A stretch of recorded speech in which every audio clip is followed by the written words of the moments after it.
19 ہیں۔ اب اتنا ہی نہیں، ہر سورے کے شروع میں یہ چابی رکھی گئی ہے حفاظت کی، 19 اس کے اندر ہیں۔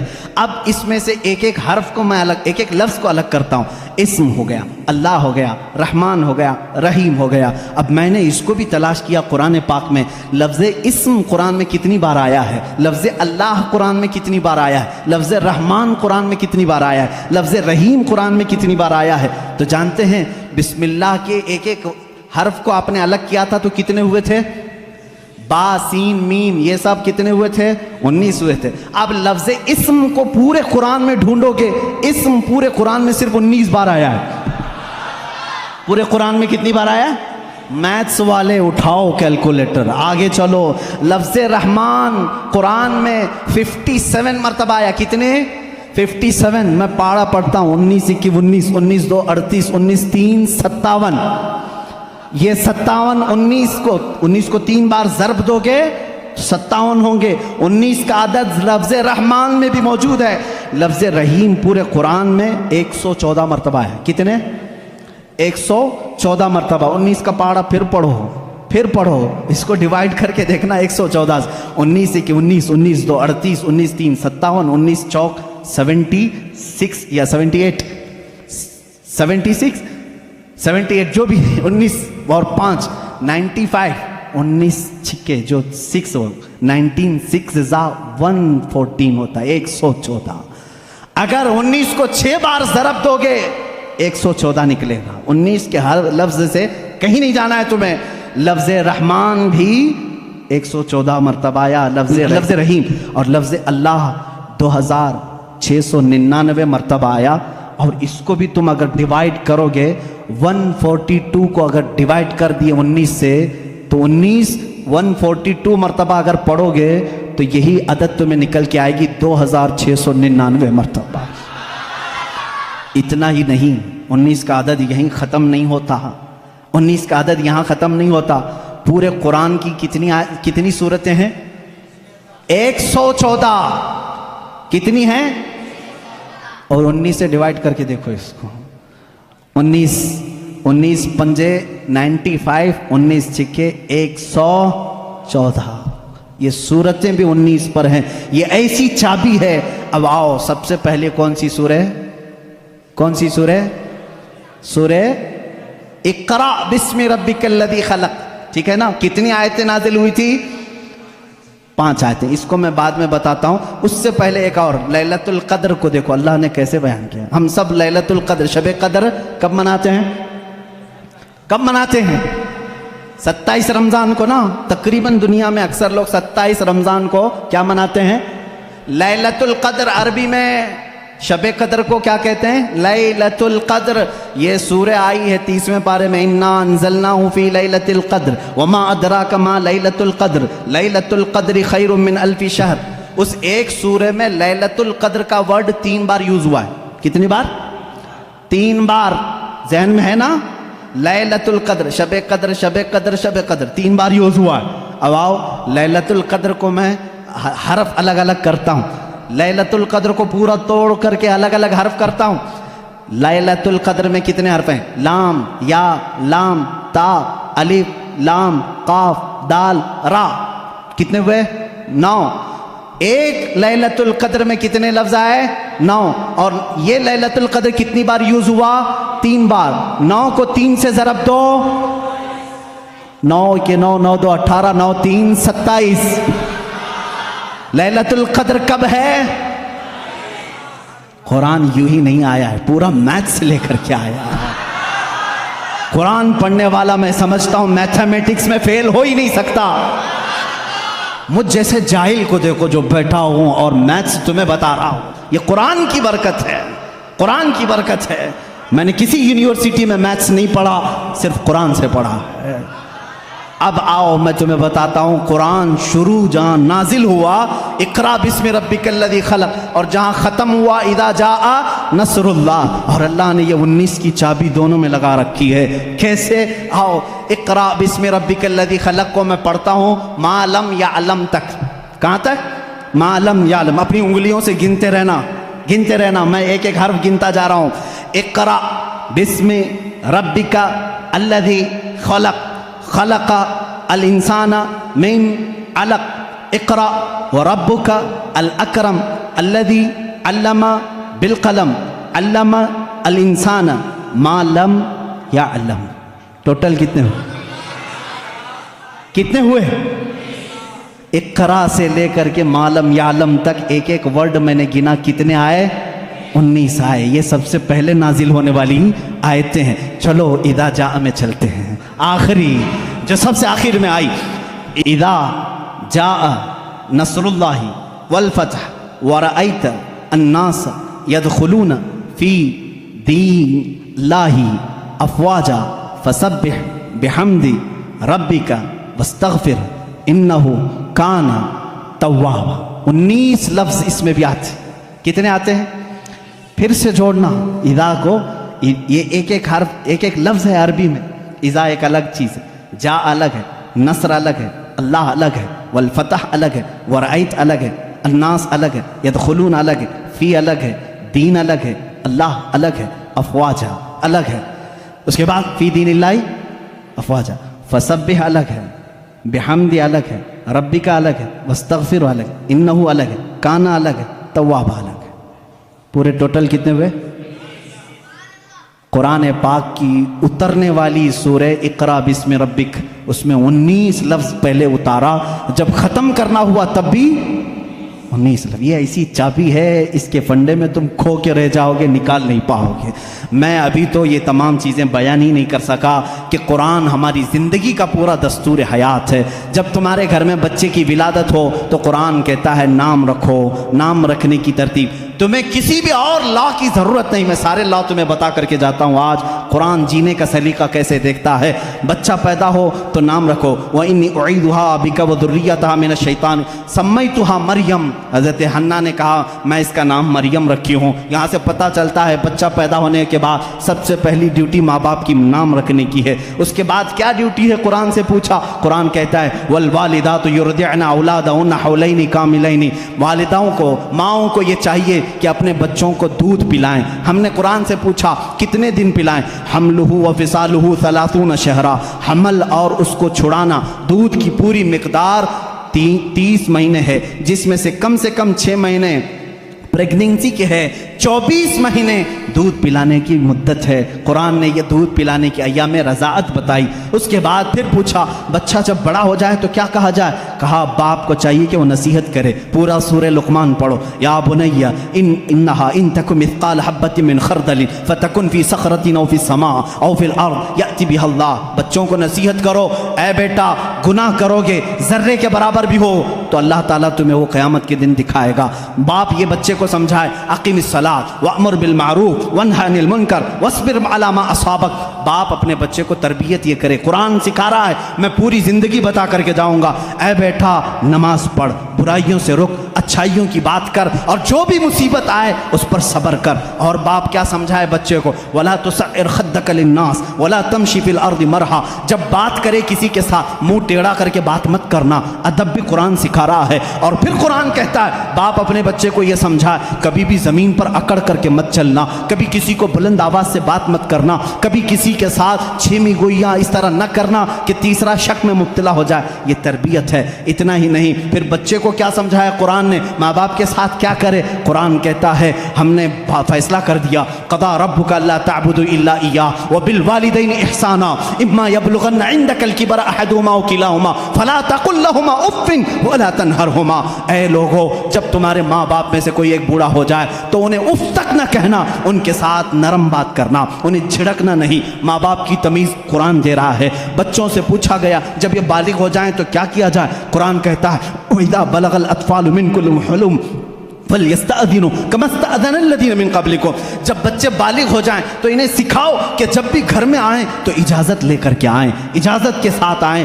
ماں باپ کے پاس بھی آئیں تو اجازت کے ساتھ آئیں. قرآن معاشرہ پورا بتا رہا ہے. کسی کے گھر جاؤ تو کیا کریں؟ اللہ تعالیٰ فرماتا ہے لا تدخلوا بیوتا غیر بیوتکم حتی تستأنسوا. اپنے علاوہ کسی گھر دوسرے گھر جا رہے ہو تو پہلے سلام کر لو، دروازہ کھٹکھٹاؤ، اور اگر جواب نہ آئے وَإِن قِيلَ لَكُمُ ارْجِعُوا فَارْجِعُوا، واپس ہو جاؤ. اتنا ہی نہیں، قرآن نے شادی کرنے کے بارے میں بھی کہا فَانْكِحُوا مَا طَابَ لَكُم مِّنَ النِّسَاءِ مَثْنَىٰ وَثُلَاثَ وَرُبَاعَ، جب تم بڑے ہو جاؤ، استطاعت ہو تو تم نکاح کرو، جو تمہیں اچھی عورت لگے، 2 کر سکتے ہو، 3 کر سکتے ہو، 4 کر سکتے ہو، تمہارے لیے قرآن نے شادی کا نظام بتایا۔ اور اس کے بعد اللہ نے یہ نہیں فرمایا کہ کر کے چھوڑ دینا، قرآن یہ کہتا ہے اِن یکونوا فقراء یغنیہم اللہ من فضلہ، تم نکاح کر کے لاؤ، اگر تم فقیر ہو تو میں تمہیں غنی کر دوں گا۔ شادی کا نظام ہونے کے بعد کیا اللہ اللہ ہی کرتا رہے، صرف نماز ہی پڑھتا رہ جائے؟ نہیں، قرآن نے کہا فَإِذَا قُضِيَتِ الصَّلَاةُ فَانْتَشِرُوا فِي الْأَرْضِ وَابْتَغُوا مِنْ فَضْلِ اللَّهِ، جب نماز ہو جائے باہر نکلو، روزی تلاش کرو، حلال روزی تلاش کرنا نماز کے بعد سب سے بڑا فرض کام ہے۔ تمہیں کہا تجارت کرو، تجارت کرو اور ایک دوسرے کے ساتھ معاملات کریں، تو ہم نے قرآن سے پوچھا تجارت کیسے کریں؟ رب تعالیٰ فرماتا ہے یا ایھا الذین آمنوا اذا تداینتم بدین الی اجل مسمی فاکتبوا، جب تم کسی کے ساتھ معاملات کرو تو لکھ لیا کرو، اگر لکھنا نہیں آتا کسی اور کو بٹھا کر کے اسے گواہ بناؤ، اس سے لکھوا کر کے تجارت کرو۔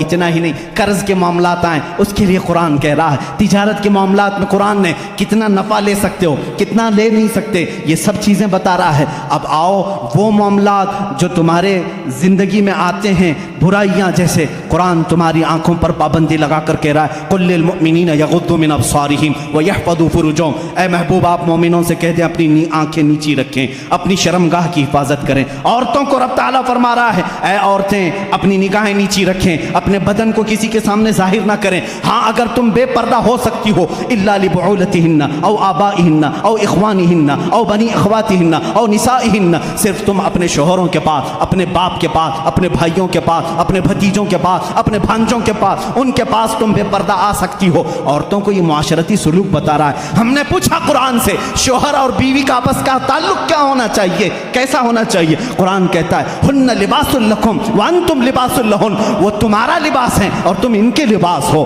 لباس ایک دوسرے کے بدن کو چھپاتا ہے، مرد عورتوں کے عیبوں کو چھپائے، عورت اپنے مردوں کے رازوں کو چھپائے، یہی ایک کامیاب زندگی کی علامت ہے۔ قرآن اتنی ہی بات پر ختم نہیں کرتا بلکہ تمہیں دنیا میں کتنی چیز لینا چاہیے، کتنی چیز چھوڑنا چاہیے وہ بھی قرآن کہتا ہے۔ اولاد کہیں تمہیں رب کے ساتھ آنے سے فتنہ نہ بن جائے، مال تمہارے لیے فتنہ نہ بن جائے، اس سے اتنا ہی لگاؤ رکھنا جیسے سمندر میں کشتی تیرتی ہے، سلامتی سے نکلتی ہے۔ یہ دنیا سمندر ہے، تم کشتی میں ہو، اگر سمندر کشتی میں آ گیا، پانی اندر آ گیا تو کیا ہوگا؟ ڈوب جائے گی۔ اسی طرح تم دنیا میں کھا پی کر کے چلو، اگر دنیا تمہارے اندر آ گئی ڈوب جاؤ گے۔ رب تعالیٰ نے یہ بھی تمہیں نظام بتایا، کتنا دنیا چھوڑ سکتے ہو، کتنا رہ سکتے ہو، یہ بھی نظام قرآن تمہیں بتاتا ہے۔ شادی کے بعد، اس کے بعد بڑھاپے کے معاملات کو بھی قرآن کہتا ہے وَمَن نُعَمِّرْهُ نُنَكِّسْهُ أَفَلَا تَعْقِلُونَ، جب کوئی بوڑھا ہو جاتا ہے ہم اس کو پرانی یادیں لے آتے ہیں، اس کا بچپنا لوٹا دیتے ہیں۔ بوڑھا بار بار بھول جاتا ہے، بوڑھے کو پکڑ کر کے پیشاب لے جانا پڑتا ہے، بوڑھے کو کھلانا پڑتا ہے جیسے بچوں کو کھلانا پڑتا ہے، بوڑھے کو اٹھانا پڑتا ہے جیسے بچوں کو، پوری چیز ریٹرن کر دی جاتی ہے بڑھاپے میں۔ یہ قرآن بچپن سے لے کر کے، پیدا ہونے سے لے کر کے موت تک کے حالات بتا رہا ہے۔ اتنا ہی نہیں بلکہ تمہاری وفات آ جائے اس کا تذکرہ بھی قرآن کہتا ہے۔ موت کیسے آتی ہے؟ ایسے کہ اگر تم دیکھو فرشتوں کو تو وہ پیشانیوں پر مارتے ہیں، پیٹھ پر مارتے ہیں، روح کو نکالتے ہیں، لیکن اچھے لوگوں کے ساتھ نہیں، کفار کے ساتھ۔ اور جب اچھے لوگوں کی موت آتی ہے میرا مولا فرماتا ہے میں پکار کر کہتا ہوں یا ایتھا النفس المطمئنہ ارجعی الی ربک راضیۃ مرضیہ فادخلی فی عبادی وادخلی جنتی، میں کہتا ہوں اے پاکیزہ جان کے مالک آ جا، میں بھی تجھ سے راضی ہوں، تو بھی مجھ سے راضی ہے، میرے بندوں میں شامل ہو جا، میری جنت میں داخل ہو جا۔ یہ موت تک کا تذکرہ ہو گیا۔ اور اس کے بعد جب قبروں پر دفن کراتے ہو وہاں بھی قرآن تمہارا ساتھ نہیں چھوڑتا بلکہ کہتا ہے الہاکم التکاثر حتی زرتم المقابر، اے لوگو تمہیں دنیا کہیں غافل نہ کر دے، تم جاؤ قبروں کی زیارت کرو، دیکھا کرو، وہ آج بڑی طاقت کے باوجود بھی بے حس لیٹے ہوئے ہیں، تمہیں قبروں کی زیارت تک کی بات بتا رہا ہے۔ اتنا ہی نہیں، موت کے بعد ہونے والے حالات کو قرآن نے بتایا ہے۔ میں کتنی چیزیں ذکر کروں، یہ رات ناکافی ہے۔ جو کچھ بیان ہوا وہ آغاز باب تھا، یہ قصہ لطیف ابھی ناتمام ہے۔ اے میرے عزیزو، قرآن کو اگر میں سورہ فاتحہ سے لے کر سورہ والناس ہر آیت کو، ہر سورہ کو چھیڑ دوں تفسیر کے حوالے سے، صدیاں گزر جائیں گی، ہماری عمر ختم ہو جائے گی، کیونکہ قرآن کہتا ہے، اللہ تعالیٰ نے فرمایا وَلَوْ أَنَّ فِي الْأَرْضِ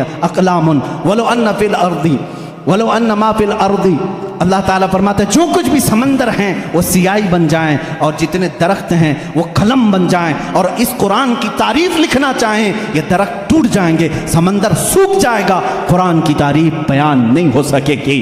آخری باتیں ہیں میرے عزیزو، ان تمام باتوں کو ذکر کرنے کے بعد ایک سنی اسی وقت سیراب ہوتا ہے جب قرآن میں اپنے حبیب کا جلوہ دیکھتا ہے۔ اے لوگو، تم پوچھتے کیوں نہیں؟ مولانا آپ نے قرآن کو کہاں سے کہاں تک بتا دیا، ساری چیزیں بتائیں۔ قرآن میں آسٹرونومی ہے، آسٹرولوجی ہے، امبریالوجی ہے، فزکس ہے، میتھس بتایا، سائنس بتایا، جغرافی بتایا، جیو فزکس بتایا۔ کبھی یہ کیوں نہیں پوچھتے میرا محمد قرآن میں کہاں ہے، میرا آقا قرآن میں کہا ہے؟ میں تمہیں بتاتا ہوں، ہے قرآن میں ہے، آغاز سے اخیر تک قرآن ہے نعت مصطفیٰ، آغاز سے اخیر تک قرآن ہے نعت مصطفیٰ۔ محبوب کے بیان کا کیسا انوکھا ڈھنگ ہے، کیسا انوکھا ڈھنگ ہے۔ تمہیں معلوم ہے قرآن نے میرے نبی اکرم صلی اللہ تعالیٰ علیہ وسلم کی صفات کیسے بیان کی ہیں؟ مجھے بات یاد آتی ہے کہ قرآن کو اگر کوئی صحیح عشق کے ساتھ پڑھے تو اسے اپنے حبیب کے دیکھنے کی جو تمنا ہے وہ پوری ہو جائے گی، رسول کا جلوہ اسے نظر آئے گا۔ یہ میں نہیں کہتا، عائشہ صدیقہ رضی اللہ تعالیٰ عنہا سے کسی نے پوچھا، اے عائشہ آپ رسول اللہ کے ساتھ بہت رہی ہیں، ذرا میرے آقا کا حلیہ بتائیں۔ حضرت عائشہ کہتی ہے کان خلقہ القرآن، جاؤ قرآن پڑھو، تمہیں میرے آقا کے پورے اخلاق نظر آئیں گے۔ میں تمہیں بتاؤں، اللہ اللہ، اے میرے سنی مسلمانوں، اگر تم پوچھتے ہو میرے نبی کی کچھ تذکرے کر دو، قرآن سارے علوم بتا رہا ہے، کیا میرے نبی کی بھی بات بتا رہا ہے؟ ہاں، قرآن کو جب تم پوچھو گے میرے رسول کا چہرہ کیسا تھا، وہ کہے گا پڑھ وَالضُّحَىٰ وَاللَّيْلِ اِذَا سَجَىٰ۔